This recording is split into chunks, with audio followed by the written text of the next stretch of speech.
আসসালামু আলাইকুম। ঈদ মোবারক। সবার ঈদ খুব ভালো কাটুক। সবাই নিরাপদে নিজ নিজ বাসায় নিজ নিজ আত্মীয় স্বজন আপনজনের সাথে ঈদ কাটান, সেই কামনা করছি। তো আমার ঈদের সকালে খুবই নর্মাল সকাল শুরু। দুধ দিয়ে সুন্দর একটু পায়েস রান্না করেছি, আর একটু লাচ্চার সেমাই রান্না করেছি।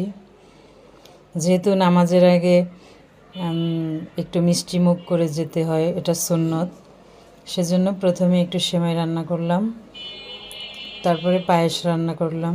এরপরে বাবা ছেলে নামাজ পড়তে গিয়েছে, তারপরে তারা আবার বাসায় এসে কোলাকুলি করছে, ঈদের শুভেচ্ছা বিনিময় করছে। এই দৃশ্যটা আমার কাছে খুবই ভালো লাগে বরাবর।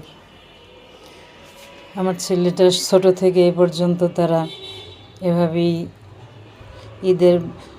একসঙ্গে ঈদের নামাজে যায় আসে, তারপরে বাসায় এসে তাদেরকে সালামি দেওয়া হয়। সালামি দেওয়ার অংশটুকু আমি আসলে ভিডিও করেছিলাম, কিন্তু আনফর্চুনেটলি সেটা ক্যাপচার হয়নি, ভিডিওটা কোনো কারণে ডিলিট হয়ে গেছে।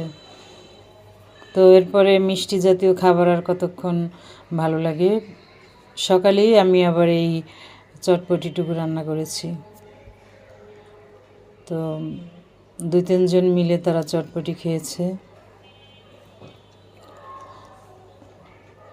ঈদ আসলেই আসলে অনেক ভালো লাগে। ঈদের যে একটা আমেজ, ঈদের সময় সব মানুষ সবাই আত্মীয় স্বজন বাড়িতে যায়, দেখা হয়, সবার সঙ্গে কথা হয়। এটা একটা অন্যরকম অনুভূতি। সারা বছরের জমানো